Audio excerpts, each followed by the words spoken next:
Good evening mga ka-privacy. Welcome back at na-miss namin po kayo.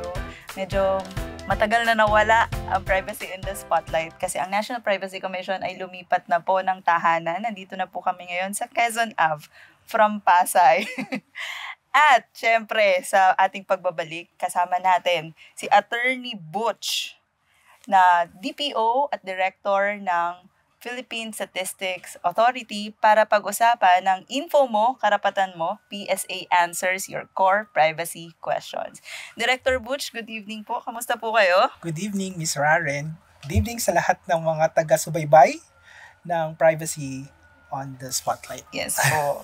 Kamusta din po ang PSA? Mabuti naman ang PSA. Busy po kayo? Busy dahil sa, right now, maraming mga mandato, no? This year is a POPSEN, CBMS year, no? So ano pong meron sa POPSEN? Ito yung counting ng population. Well, revalidation ito nung count nung 2020 kasi mid-year to mid-year counting. Kasi POPSEN. Before ang PSA ay naging PSA, NSO muna kayo, pero mas kilala kayo as Census yes, dati. kami po yung census. Pero marami pang mga ibang marami pang yung kumakatok. Tapos, ilan po kayo dyan? Pero marami pa kaming mga ibang mga sangay, no? Yung census ay isa lang sa mga naging PSA later on. So, meron din tayong Bureau of Labor and Employment Statistics. Meron din tayong Bureau of Agricultural Statistics at yung National Statistical Coordination Board. Yun, yung pinagsama-sama yun, naging PSA. So, pero mainly, kilala kayo sa nag-i-issue ng mga birth certificate, death certificate, and marriage certificate. Correct. So marami po kayong inaalagaan ng mga personal information. Yes. Actually, pati rin sa mga surveys, no? Marami ding The CBMS, which is a new addition in the mandate since 2019, no? Nung na-enact yung CBMS Act. The CBMS is a community-based monitoring system. This is like a census ng mga datos na on the local level naman yung focus, no. So community-based kasi siya. So ang mga datos mo is nandun sa may komunidad community mismo. So marami kang trabaho as data protection officer kasi ang dami niyo pong hawak. Sure po ba kayong hindi naman? Parang marami to talaga. Ilan po kayo sa team? Ang PSA ay nag-establish ng Data Protection and Security Unit. Talaga meron kayong unit. DPSU. So, bukod sa akin, meron kaming 2 plantilla na hinugot from legal service, si Attorney Tin, no? And also si Alvin from the Cybersecurity Division. Sila yung katulong ko na nagsusupervise. But under them, meron kaming 11 na staff, no? Na focused sila sa pangangalaga or pagpupulis ng seguridad ng mga datos. So speaking of datos, kasi marami kayong personal data at maraming nanghihingi ng birth certificate. Kaya yun na po yung ating unang katanungan. No? Kasi sa Data Privacy Act, marami po tayo talagang mga karapatan. No? Mga Filipino, may mga karapatan tayong to request a copy, no, at correction. So, karapatan po yun ng mga tao. So, ang question po na palaging nare-receive ng National Privacy Commission, at ako nagtataka ako bakit NPC yung tinatanong, dapat po PSA yung tanongin natin, paano po ba mag-request ng birth certificate, marriage certificate, at death certificate? Meron tayong mga iba't ibang paraan, Ms. Raren, kung paano makapag-request ng kopya ng mga civil registry documents. Ang mga civil registry document natin, ito yung mga birth certificate, marriage certificate, death certificate, Senomar at Senodet. No? So, pwede kayo mag-request doon. Una, meron po kaming mga CRS outlets, mga around 76 outlets CRSI? Civil Registration Service. Para po ba itong booth outlet na para mga outlet? Para siyang mahahalin tulad natin to sa bangko kasi merong mga cashier releasing office. So, yung typical na branch ng PSA? Ng PSA So parang maliliit siya, kiosk. Hindi lang siya kiosk, it's a complete branch, no, yung mga CRS outlets natin, because these CRS outlets are strategically located sa mga matatao na lugar, syudad, like malls. Marami ba? Merong tayo sa nakasituate sa mga malls. Meron din naman sa mga PSO o provincial statistical offices natin ng PSA or mga regional statistical offices natin. Okay. So pag pupunta lang po yung mga tao sa CRS, tapos pwede na silang mag-request ng mga certificates. Opo, pwede silang makapag-request doon, no? Meron tayong pinapatupad ngayon since pandemic, no, na online appointment. Para ma-prioritize kayo doon sa pila. Okay, so hindi na kailangan pumila, pwede nang pumunta muna online. Para maghanap ng schedule para sa NBI. Di ba, so, meron kang magpapaschedule na kayo ahead of time. So hindi na kailangan pumila. Para ma-prioritize kayo. How about online request? Yes, meron din tayong mga online request. Mayroon tayong 2 channel sa online request. Ito yung PSA Servilis, no? At PSA Helpline. Makikita nyo po ito sa Google, no? Hanapin lang yung PSA Servilis. Kahit nga birth certificate, PSA birth certificate, lumalabas yung PSA Helpline at saka PSA Servilis, no?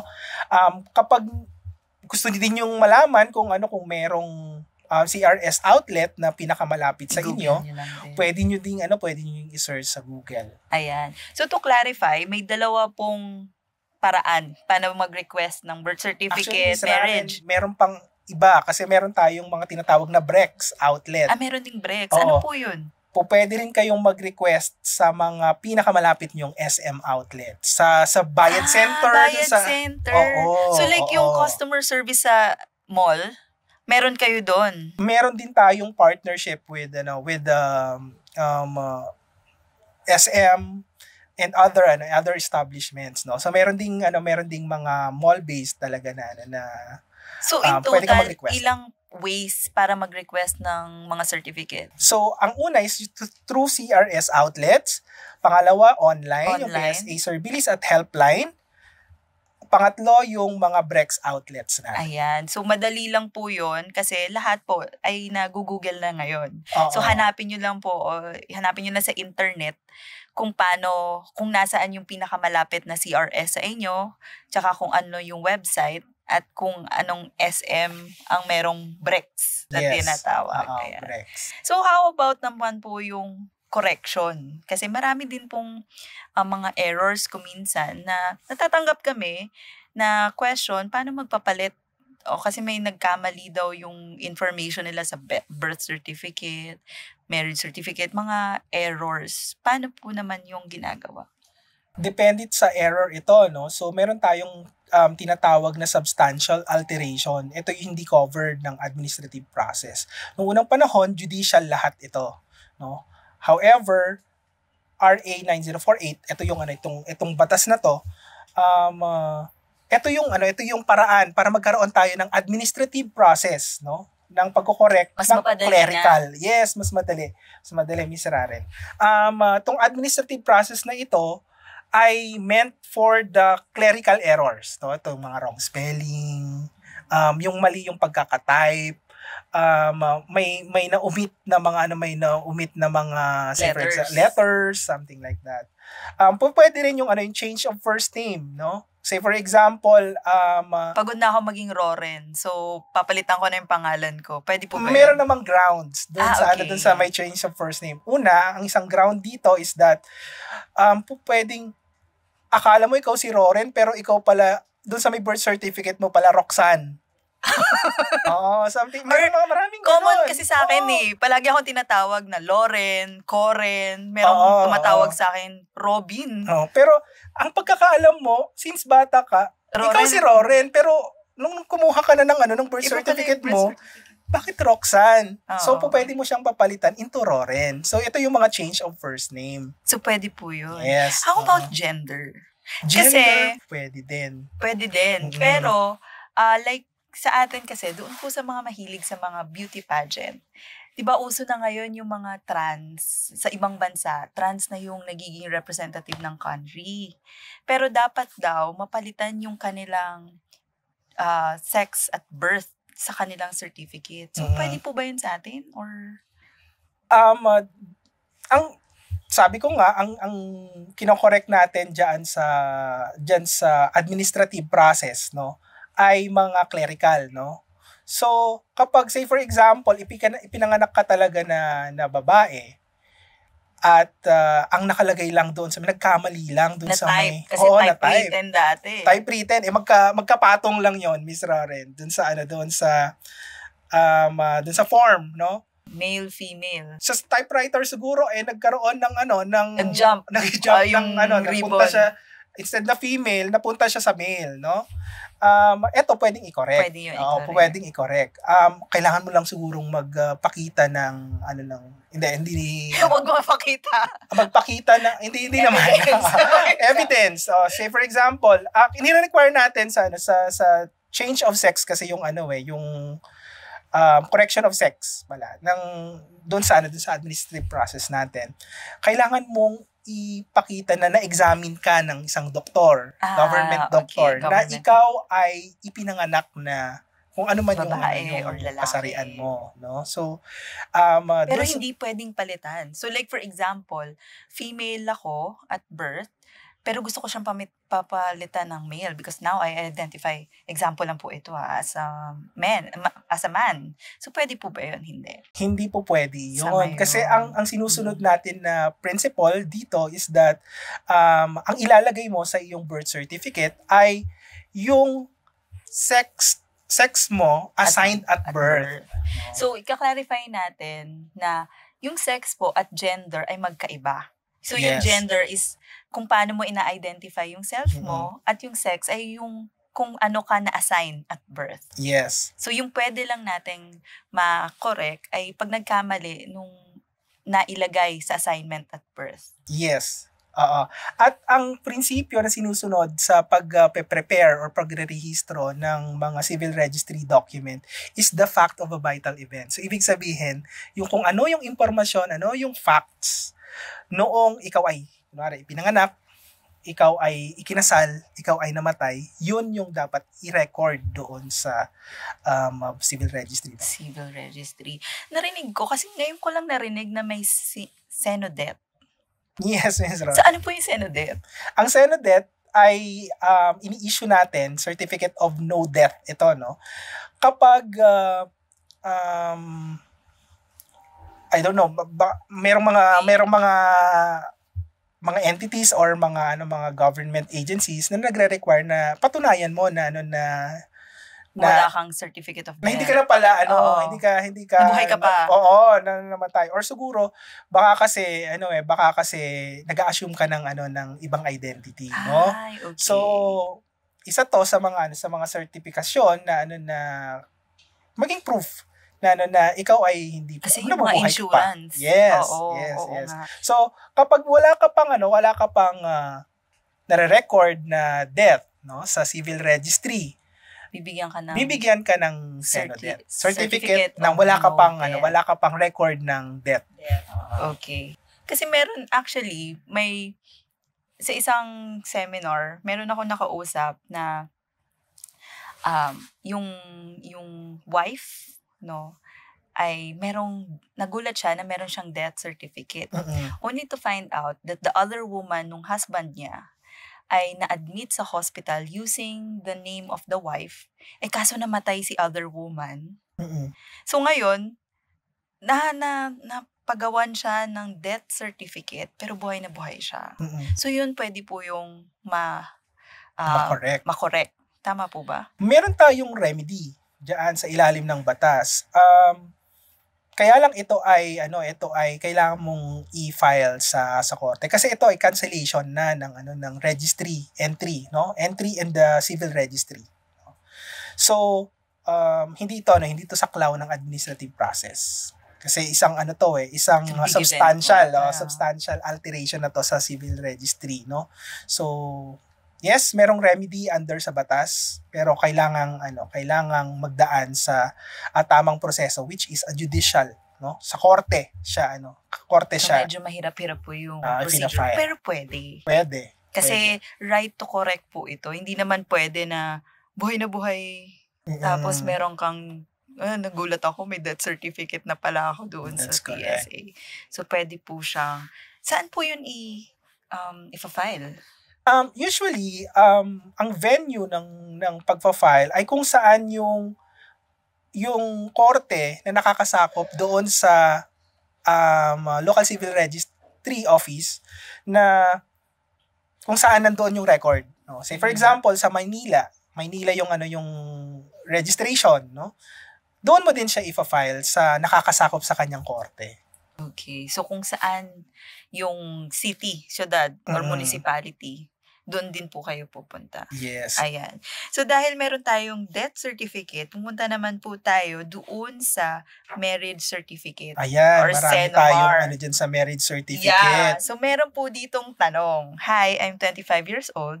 Meron po akong boyfriend na seaman. Ay, sana all. Sana all. Ayan. Mahal ko na po siya at ready na po ako magpakasal. Ay, sana all talaga.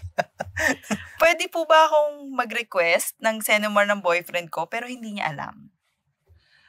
Actually, meron tayong inaalaw lang na mga instances, no, na pwedeng mag-request yung ibang tao bukod sa document owner. Meron tayong in-issue na isang circular, which is the Memorandum Circular 2019-15A, na nagpo-provide doon na kung sino lang yung may karapatan na mag-request ng document ng isang tao bukod sa kanyang sarili, no? So, una, kailangan may consent kasi yung document owner dahil ang mga impormasyon na makikita mo sa civil registry document like sensitive. Ay sensitive siya. So, kailangan nating mapangalagaan din yung mga datos doon sa mga documents na ito kasi sensitive siya at malamang ay makakaapekto siya doon sa may document owner.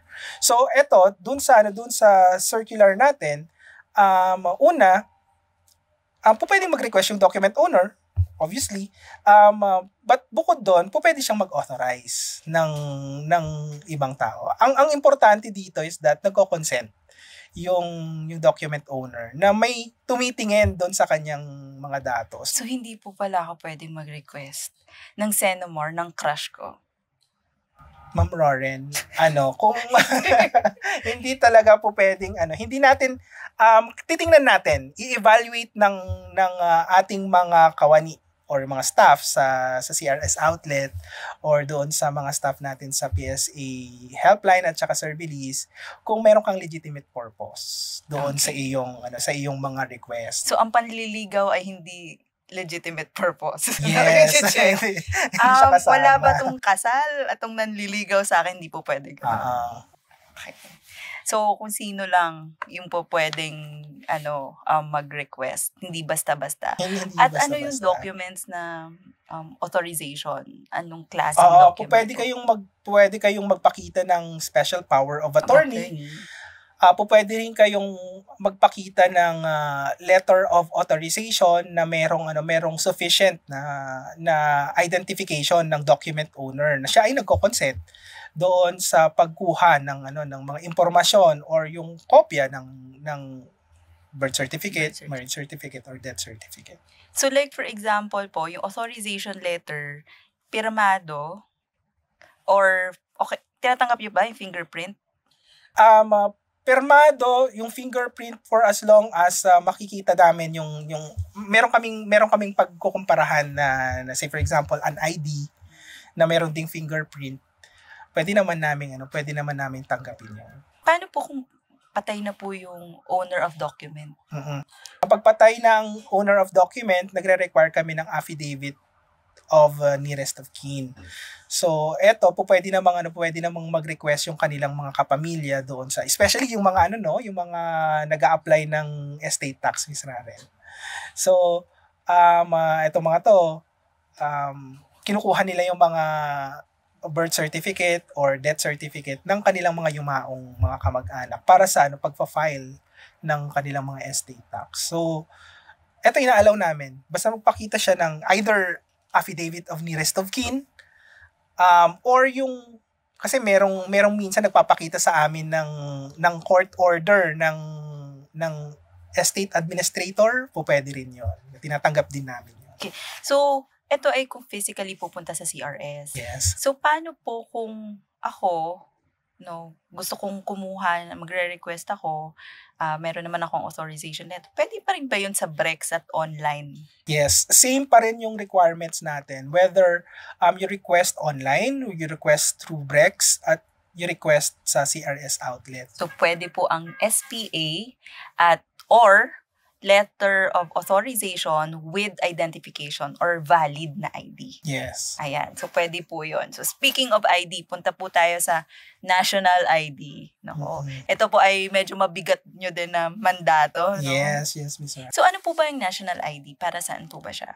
Well, ang national ID sa ilalim ng batas, ito yung single proof of identification ng mga Filipino at mga resident aliens, no? So, ano po yung resident aliens? Ang resident alien, ito yung mga hindi naman sila mga Pilipino, pero dito na sila nakatira sa Pilipinas. Ang requirement natin, ang batayan natin ng resident alien ay kailangang nakatira ka dito ng more than 180 days. More than 180 days. Yes, sa so less than a year. Less than a year, 6 months. So pwede nang humingi ng pwede kang magparehistro as a resident ID. So, sino yung nakaka-avail po ng national ID? Ang lahat naman ay pwedeng mag-avail na Filipino at saka yun nga, yung qualified na resident alien, no? Ano yung edad? Right now, ang mga nakuha natin ay mga more than 5 years old. Pero ngayon, nag-start na ang PSA na magrehistro din ng mga 4 years and below, no? So pwede na po. Dahil yes Ms. Raren. Dahil ang ating vision is that right after your birth, no? Pinanganak ka pa lang, dapat meron ka ng identification, no? So that's basically one of the good practices na nire-recommend din ng international community na upon birth registration pa lang ng birth certificate, meron ka ng unique identifier, which is your national ID, kasi ngayon nga lang yun, no? At hindi naman, although yung birth certificate kasi wala naman siyang pictures na so ano yung mga kinokolekta na information sa national ID? Well, ang mga kinokolekta diyan, yung pangalan, yung address mo, no?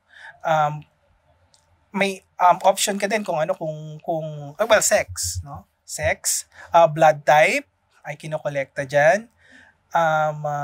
Inilalagay din diyan yung it's your option to put your marital status, no? Citizenship. So optional lang yung marital status sa PhilSys. Yes, marami pang mga, at bukod doon yung biometrics, no? Ang biometrics na kinukuha sa PhilSys ay yung 10 na fingerprints, no?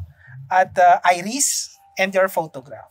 Okay. So, medyo marami-rami. So, paano nyo yun napoprotektahan? Kasi ang dami. Well, sumusunod kami sa privacy by design. Actually, ang PhilSys or yung National ID Project, pinubuo pa lang siya. Nandiyan ang maraming consultants. Kabilang ang NPC, no, na kinoconsult natin during the inception ng Philippine Identification System Project, no. Sinigurado namin na nandoon yung encryption. So ibig sabihin, lahat individually ay protektado yung mga datos na kinokolekta doon sa PhilSys. Bukod doon, meron din tayong mga in place na mga safeguards doon sa physical. Ibig sabihin yung pagkokolekta mismo ng mga datos doon sa registration center kung nakapag-rehistro na kayo, no? So doon pa lang in-ensure na natin na protektado na yung may security measures in place. Ayan. So meron po kasi ditong tanong. Okay, so hello po, I'm 19 years old female. So siguro estudyante pa lang siya. Since wala po akong ibang valid ID, plan ko po sanang kumuha ng national ID. Kaso, sabi ng mga friends ko, hindi siya ino-honor as valid ID. Paano po kaya yun?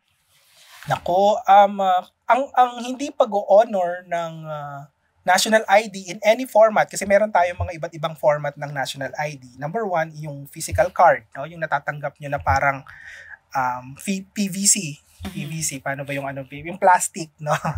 na ID. That's physical. One. Physical yon. Meron din tayong e-fill ID. Ito yung napiprint sa papel, no?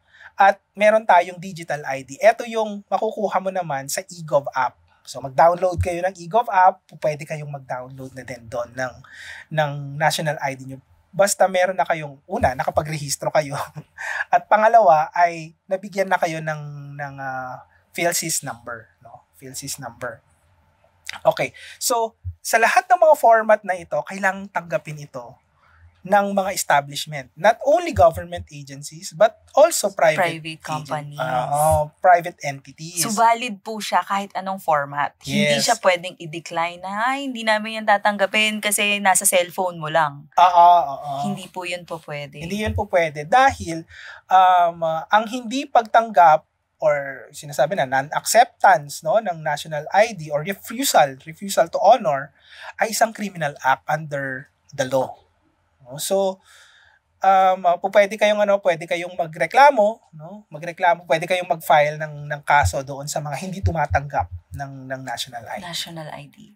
Any format, printed man yan, digital copy man yan, or physical copy man yan. Opo. Lahat yan dapat i-honor. Yes, Ms. So, follow-up question. Paano kung nasa PhilHealth ako? Tapos, ang meron lang akong ID to verify is the national ID. Pwede pa rin yun. Yes. Well, liwanagin natin na ang purpose ng national ID is a proof of identification. So for purposes of identifying yourself, sufficient na dapat ang national ID. Pero hindi ito ibig sabihin na qualified ka din sa mga benefits ng PhilHealth. Ng PhilHealth. So pwedeng mag-request ang PhilHealth na may national ID ka pero baka naman hindi ka pa na-register sa PhilHealth, no? So hindi yun po pwede. So kapag registration na doon sa may meron ng mga are you qualified to accept the benefit of PhilHealth? Hindi na yun masasagot ng national ID. So kailangan mo pang magpakita ng other proof on that.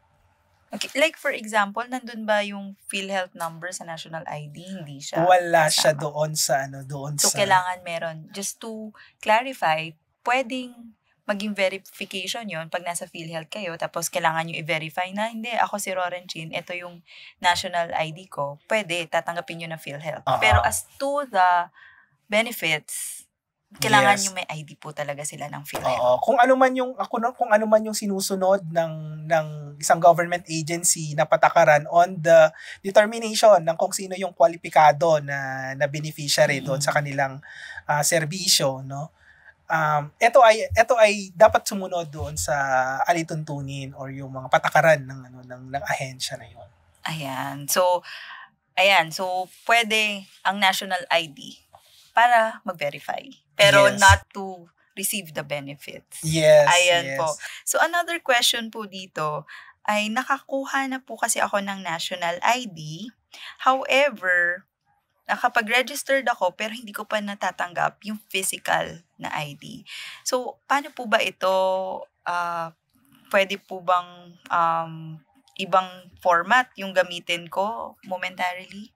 Yes, Ms. Roren. Ang sinasabi natin kanina, 'di ba, na lahat 'yan, yung kung anumang format 'yan, yung printable ba or yung digital ID or yung physical, equal lang yung kanilang validity. So kung ang PhilID mo ay valid, ganun din ang other formats like the printable or yung e-PhilID or yung digital ID, no? So kailangan tanggapin din ng mga tinatawag natin dito yung mga relying parties, both government agencies at saka mga private entities. Kaso meron talagang ibang tao na gusto nila nagkaroon sila ng physical ID. Yes. Pero bakit po kaya marami kasing nagva-viral na concern na ang tagal nilang ma-receive? Right now, dun sa may physical IDs, meron tayong mga natitingnan talaga na delays doon sa pagpiprint, doon sa may pagde-deliver, no? So, eto ginagawa na natin to ng paraan, no? But as a secondary measure din, meron din tayong mga ibang paraan na makuha yung national ID natin, no? So, sinasabi nga natin na meron pang mga ibang mga format. At pwede niyo na pong gamitin yung mga ibang format na to, like yung digital ID at saka yung e-fill ID. Ayan. So, speaking of physical ID, ito naman po ay concern, no? Nag-try po akong kumuha ng national ID. Pagtanggap ko ng physical ID, ang pangit ko po sa picture. Parang hindi po ako yon. So, since personal information ko naman po ang photo, pwede ko po bang ipa-change yung picture? Sa ilalim ng batas, pwede kang magpa-change ng kung ano man yung information na nakolekta sa iyo, no?